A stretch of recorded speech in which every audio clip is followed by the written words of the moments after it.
Teman-teman, selamat datang di channel saya. Pada video kali ini kita akan membuktikan aturan kosinus. Apa ya aturan kosinus itu?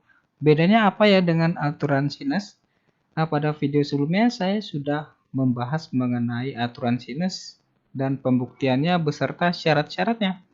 Nah, sekarang muncul aturan baru yang dinamakan adalah aturan kosinus. Seperti apa pembuktiannya dan syarat-syaratnya seperti apa nanti akan kita bahas pada video ini.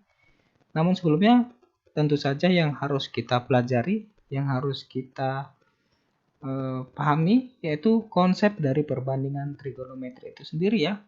Ingat bahwa perbandingan trigonometri itu hanya berlaku pada segitiga siku-siku. Sehingga perbandingan-perbandingan yang kita peroleh adalah seperti ini. Ada sin, cos, tangen, kosekan, sekan, dan kotangen. Ini adalah hal yang sangat mendasar dari trigonometri supaya kita bisa membangun konsep yang lainnya seperti aturan sinus, aturan kosinus, dan yang lainnya yang berkaitan dengan trigonometri. Saya harap teman-teman sudah familiar ya dengan rumus ini, sudah paham dengan rumus perbandingan trigonometri ini. Agar apa? Agar kita bisa melanjutkan untuk membuktikan aturan kosinus. Jika teman-teman belum paham, silakan teman-teman tonton video saya sebelumnya. Di sana juga saya ada bahas mengenai perbandingan trigonometri itu seperti apa, lebih detailnya. Nah, kemudian apalagi yang perlu kita pahami kembali, yaitu garis tinggi segitiga. Misalkan kita punya segitiga seperti ini, segitiga ABC, segitiga yang sembarang ya, bukan segitiga siku-siku. Bagaimana cara kita misalkan menentukan besar sudut B? Oke. Nah, ini kan bukan segitiga siku-siku, jadi kita tidak bisa menggunakan perbandingan trigonometri. Sementara perbandingan trigonometri itu sangat membantu kita untuk menentukan unsur-unsur yang belum diketahui pada segitiga. Jadi kita perlu apa? Garis bantuan. Garis bantuan itu dinamakan apa? Ya garis tinggi segitiga. Seperti ini misalkan. Saya tarik dari titik sudut C menuju ke sisi di depannya ya. Ke AB sehingga tegak lurus ya. Garis yang ini, garis tingginya pasti tegak lurus dengan sisi di depan sudutnya atau sisi AB. Nah, seperti inilah yang kita perlukan untuk menentukan unsur-unsur atau informasi-informasi yang belum diketahui pada segitiga. Baik panjang sisinya maupun besar sudutnya. Kita perlu garis tinggi segitiga. Oke. Nah, kalau kita sudah membuat garis tinggi segitiga ya maka berlaku perbandingan trigonometri seperti ini. Oke. Jadi teman-teman harus paham ya mengapa kita butuh garis tinggi segitiga seperti ini. Oke. Saya lanjut ke contoh kasus kita yang pertama. Misalkan saya punya segitiga yang bukan siku-siku, segitiga sembarang. Diketahui panjang sisi B ya. Panjang sisi B, besar sudut A, dan panjang sisi C. Nah, saya ingin bertanya berapakah panjang sisi BC atau sisi A ya? Nah, ini kan bukan segitiga siku-siku. Kalau kita menggunakan aturan sinus juga tidak bisa ya. Karena apa? Teman-teman silakan tonton video saya sebelumnya mengenai aturan sinus, syarat-syaratnya seperti apa. Ini tidak bisa diselesaikan dengan aturan sinus. Maka cara yang lain bagaimana? Ya tentunya kita gambarkan dulu garis tingginya supaya berlaku perbandingan trigonometri. Nah, contoh kasus yang pertama ini saya perumum ya, supaya kita mendapatkan rumus dari aturan kosinus yang lebih formal lagi. Oke, kita punya segitiga ABC dengan panjang-panjang sisinya seperti ini ya. Ini sudah menjadi kesepakatan bahwa di depan sudut A itu panjang sisinya dinamakan A, di depan sudut B panjang sisinya B kecil, di depan sudut C panjang sisinya adalah C kecil. Nah, misalkan ya seperti contoh tadi, misalkan sudut A-nya diketahui, panjang sisi B-nya diketahui, dan panjang sisi C-nya diketahui. Nah, kita diminta untuk menentukan berapa panjang sisi A. Nah, tentunya karena ini bukan segitiga siku-siku, maka kita perlu garis tinggi. Oke, saya buat dari titik sudut C, ya. Saya buat garis tinggi dari titik sudut C sehingga tegak lurus dengan sisi AB. Oke, maka garis tingginya saya namakan CO ya. Sehingga terbentuk apa? Terbentuk dua segitiga siku-siku, segitiga AOC dan juga segitiga BOC. Karena sudah terbentuk dua segitiga siku-siku, maka berlaku perbandingan trigonometri. Selain itu, berlaku apa lagi? Ya, berlaku hukum Pitagoras. Ya, Pitagoras itu kan berlaku pada segitiga siku-siku juga ya. Tidak berlaku pada segitiga yang lain, baik segitiga lancip maupun segitiga yang tumpul. Jadi kita bisa mengkombinasikan antara perbandingan trigonometri dan juga hukum Pitagoras. Oke. Ini sudah kita buat ya garis tinggi OC, kemudian terbentuklah dua buah segitiga siku-siku, dan yang kedua kita perhatikan kedua segitiga siku-siku itu. Kita perhatikan segitiga BOC. BOC, maka berlaku hukum Pitagoras ya, karena segitiga siku-siku saya nyatakan ke dalam OC kuadrat. Berarti OC kuadrat sama dengan A kuadrat dikurangi OB kuadrat. Ini ya. Paham ya ini teman-teman mengenai hukum Pitagoras, saya rasa ini sudah familiar sekali bagi teman-teman. Nah, si OB itu apa? OB kan berada pada AB atau C ya, di sepanjang C ini. Maka OB dapat kita nyatakan ke dalam AC atau AB dikurangi AO. OB itu apa? OB AB dikurangi AO atau C dikurangi AO. Oke. Saya nyatakan di sini OB itu adalah C dikurangi OA atau AO. Oke. Sekarang kita perhatikan segitiga siku-siku AOC. Apa yang dapat kita lakukan di sana? Bahwa kita cari nilai cos A-nya adalah AO samping per miring. Atau OA per B, saya nyatakan ke dalam OA ya. Nah, karena apa? Karena kita di sini perlu OA. Berarti OA-nya adalah B dikali cos A. Bagaimana dengan sin A-nya? Sin A itu adalah depan OC dibagi miring B. Saya nyatakan ke dalam OC. Mengapa? Karena di sini kita perlu OC kuadrat ya. Kita perlu nilai OC. Ternyata si OC itu adalah B dikali sin A. Maka kita bisa mengkombinasikan antara Pitagoras dan juga perbandingan trigonometri ya. Nah, sekarang OC kuadrat itu kan tadi A kuadrat dikurangi OB kuadrat. Sementara OB itu adalah C dikurangi OA. Berarti kalau OB kuadrat sama dengan C dikurangi OA kuadrat. Nah, OC itu lagi-lagi apa? OC itu adalah B dikali sin A. Berarti kalau OC kuadrat adalah B sin A dikuadratkan. Sama dengan A kuadratnya tetap dikurang, ini saya jabarkan atau saya ekspansi menjadi C kuadrat dikurang 2C OA ditambah OA kuadrat. Teman-teman sudah paham ya mengenai kuadrat ya, pengkuadratan. Kemudian kita sederhanakan lagi.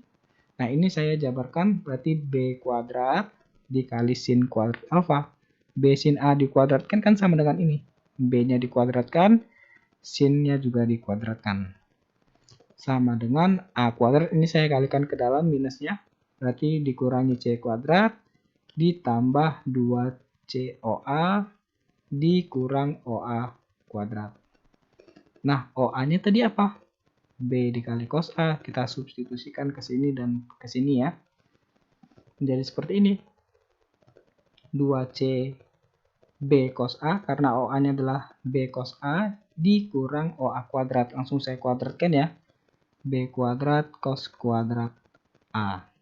Oke, saya tuliskan ulang di sini. Kita sederhanakan lagi. Saya jumlahkan kedua ruas dengan B kuadrat cos kuadrat A. Sehingga B kuadrat cos kuadrat A yang berada di ruas sebelah kanan menjadi berada di ruas yang sebelah kiri.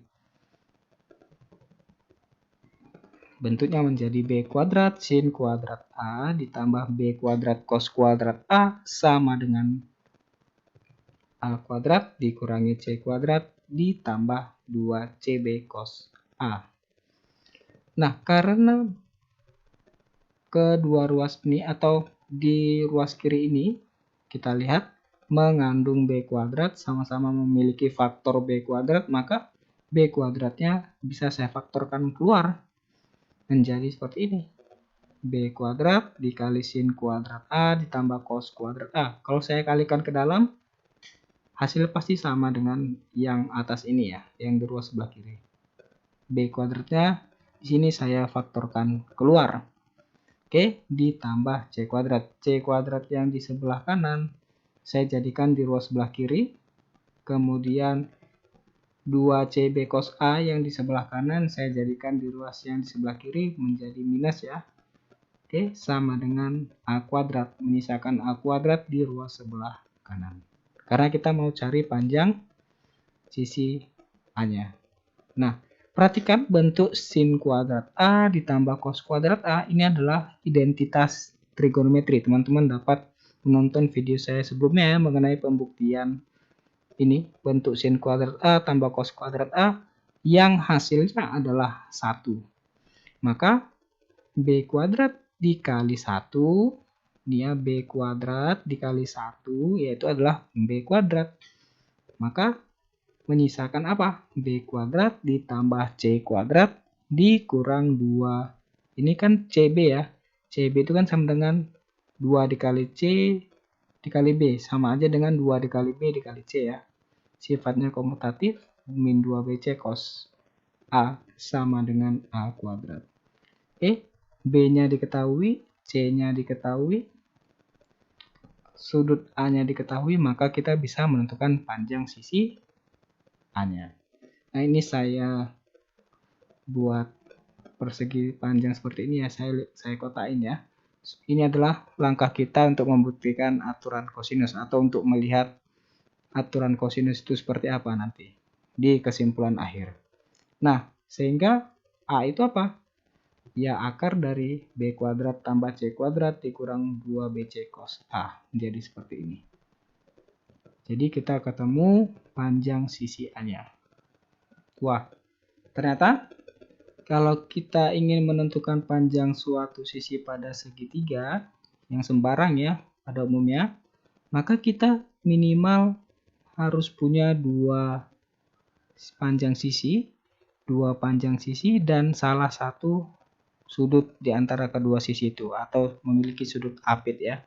Dua sisi dan satu sudut apitnya. Oke, BC dan sudut A. Oke.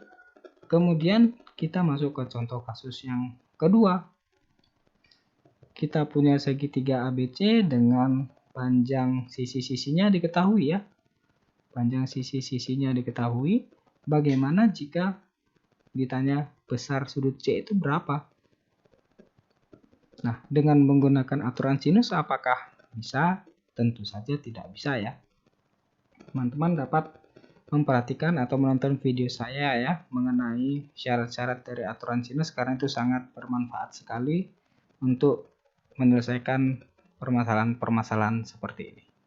Kapan kita menggunakan aturan sinus, kapan kita menggunakan aturan kosinus itu sangat penting sekali. Oke, nah contoh kasus ini saya perumum seperti ini.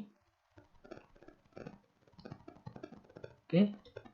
Kita punya segitiga ABC ya, dengan panjang-panjang sisinya diketahui. Nah, kemudian kita diminta untuk menentukan besar sudut C-nya yang di sini. Bagaimana caranya? Ya tentunya kita harus menggunakan bantuan garis tinggi segitiga. Saya tarik dari titik sudut B sehingga tegak lurus dengan sisi AC. Terbentuk dua segitiga siku-siku di sana, segitiga BOC dengan segitiga BOA ya. Oke. Nah, Kemudian kita perhatikan kedua segitiga siku-siku itu. Pada segitiga ABQ, oke, apa yang dapat kita lakukan? Yaitu hukum Pitagoras bahwa BQ kuadrat sama dengan C kuadrat dikurangi AQ kuadrat. BQ kuadrat sama dengan C kuadrat dikurangi AQ kuadrat. Oke, paham ya teman-teman mengenai aturan Pitagoras? AQ itu apa? Sama seperti yang tadi, AQ itu berada pada garis AC atau berada pada panjang sisi B. Maka AQ itu apa? AC dikurang QC. AC dikurang QC. AC itu apa? B. Berarti B dikurang QC. Nah, AQ itu adalah B dikurangi QC. Kita perhatikan pada segitiga BQC lagi. Apa yang terjadi kalau kita nyatakan ke dalam cos C ya? Cos C itu apa? Cos C sudutnya di sini, sampingnya adalah QC, dibagi miringnya adalah A. Berarti QC per A. Ini ya, QC per A. Saya nyatakan ke dalam QC karena apa? Karena kita butuh QC di sini. Oke, A cos C, QC-nya. Oke, bagaimana dengan sin C-nya? Sin C itu apa? Sin C depan BQ dibagi miringnya A. BQ atau QB dibagi dengan A. Karena kita butuh BQ maka kita nyatakan ke dalam BQ ya, A sin C. Nanti kita substitusikan ke sini, ke Pitagorasnya. Nah, kita punya bentuk BQ kuadrat sama dengan C kuadrat dikurangi AQ kuadrat ya. Di sini langsung saya substitusikan. BQ-nya adalah A sin C kuadrat sama dengan C kuadrat. AQ-nya saya substitusikan. B dikurang QC kuadrat. Saya sederhanakan, saya faktorkan yang ini, saya kuadratkan maksudnya. Saya kuadratkan A sin C dikuadratkan menjadi A kuadrat sin kuadrat C sama dengan C kuadrat dikurangi B dikurang QC-nya langsung saya substitusikan yang ini A cos C. A cos C dikuadratkan. Saya teruskan ulang di sini. Kemudian yang ruas sebelah kanan, yang ini saya jabarkan ya, C kuadrat dikurangi B kuadrat. Ini langsung saya kalikan ke dalam ya, teman-teman, supaya teman-teman nggak bingung. Min B kuadrat ditambah 2AB cos C dikurang A kuadrat cos kuadrat C. Nah, A kuadrat min A kuadrat cos kuadrat C ini, saya mau jadikan dia di ruas sebelah kiri, sehingga kedua ruas ini harus dijumlahkan dengan A kuadrat cos kuadrat C. Jadi A kuadrat sin kuadrat C ditambah A kuadrat cos kuadrat C.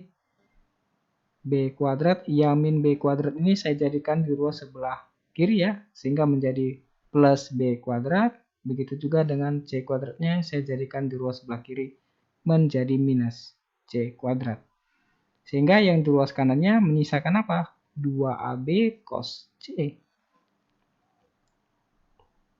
Perhatikan, A kuadrat sin kuadrat C ditambah A kuadrat cos kuadrat C sama-sama punya A kuadrat.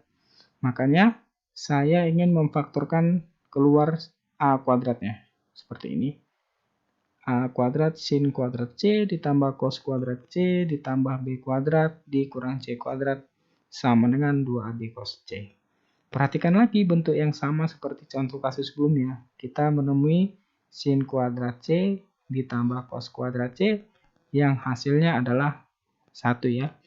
Berarti A kuadrat dikali 1 sama dengan A kuadrat. Menjadi seperti ini.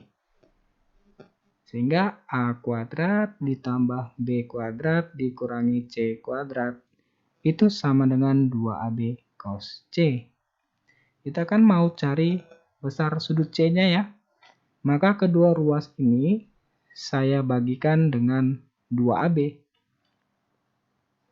berarti menjadi bentuk ini. A kuadrat ditambah B kuadrat dikurangi C kuadrat per 2AB itu sama dengan cos C. Nah, dari sini kita sudah mengetahui ya, atau bisa mengetahui berapa besar sudut C. Karena apa? Karena A-nya diketahui, B-nya diketahui, C-nya diketahui, di sini juga per 2AB, AB-nya juga diketahui ya.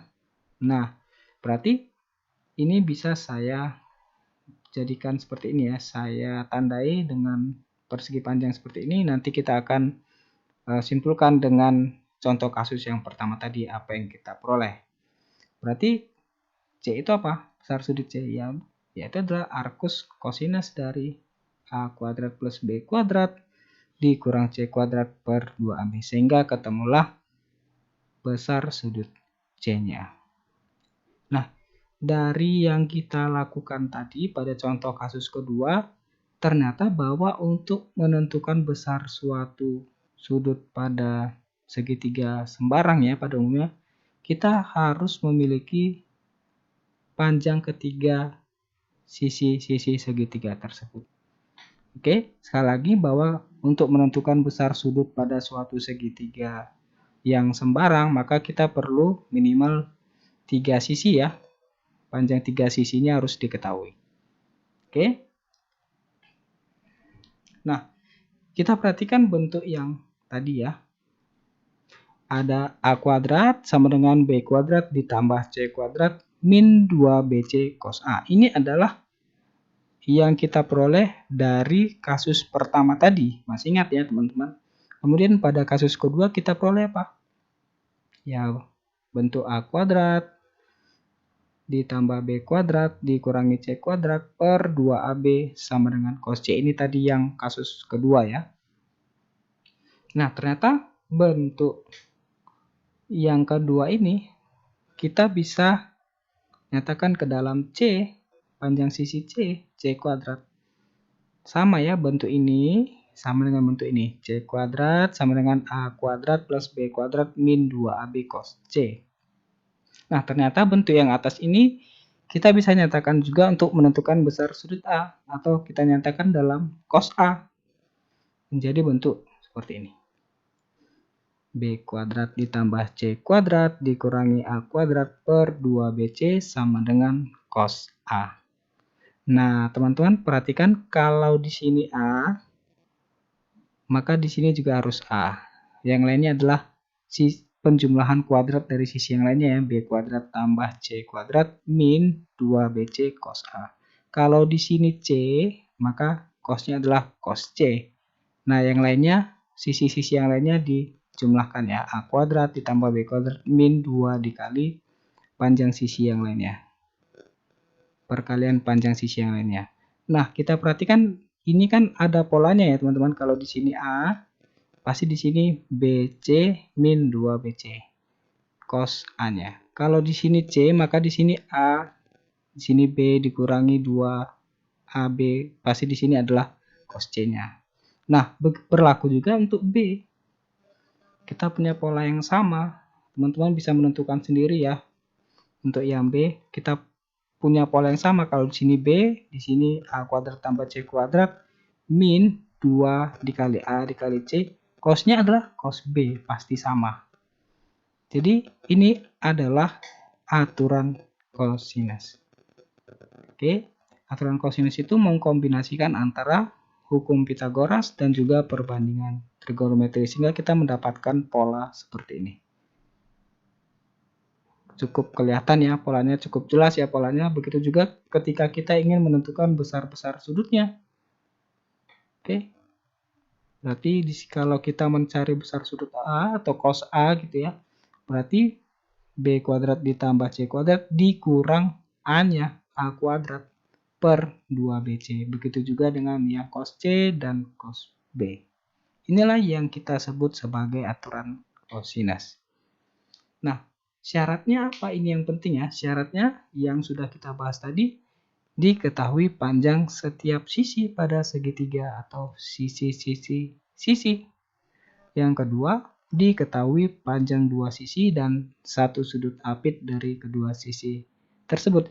Ini yang kita lakukan pada contoh kasus pertama, dan ini pada contoh kasus yang kedua. Berbeda ya dengan aturan sinus ya, syarat-syaratnya. Jadi aturan kosinus ini muncul karena kita tidak bisa menggunakan aturan sinus untuk mencari unsur-unsur yang belum diketahui pada segitiga. Nah, berarti kita sudah bisa dong menerima dari aturan kosinus ini untuk menyelesaikan contoh soal ini. Ini contoh kasus yang pertama tadi ya, akan kita selesaikan untuk apa? Untuk menentukan panjang sisi BC atau panjang sisi A ya. Nah, kita menggunakan rumus aturan kosinus, yaitu saya tuliskan dulu yang diketahui ya. Ada panjang sisi B, panjang sisi C, besar sudut A, yang ditanya adalah A. Nah, kita menggunakan rumus A ini. A kuadrat sama dengan B kuadrat ditambah C kuadrat min 2BC cos A. Nah, kita substitusikan nilai-nilainya. Kita substitusikan ya seperti ini. Kemudian diperolehlah hasil dari yang di ruas sebelah kanan menjadi 28,3301 sekian. Sehingga untuk mencari panjang sisi A tinggal dikuadratkan. Beginilah contoh kita menyelesaikan suatu permasalahan untuk mencari unsur-unsur yang belum diketahui pada segitiga dengan menggunakan aturan kosinus. Ingat bahwa aturan kosinus ini syarat-syaratnya adalah ketiga panjang sisinya diketahui, dan yang kedua adalah 2 panjang sisi diketahui dan 1 besar sudut apitnya ya. Seperti itu. Sisi, sudut, sisi. Oke, baik teman-teman, sekian dulu video dari saya. Semoga video ini bermanfaat bagi teman-teman. Dan salam matematika.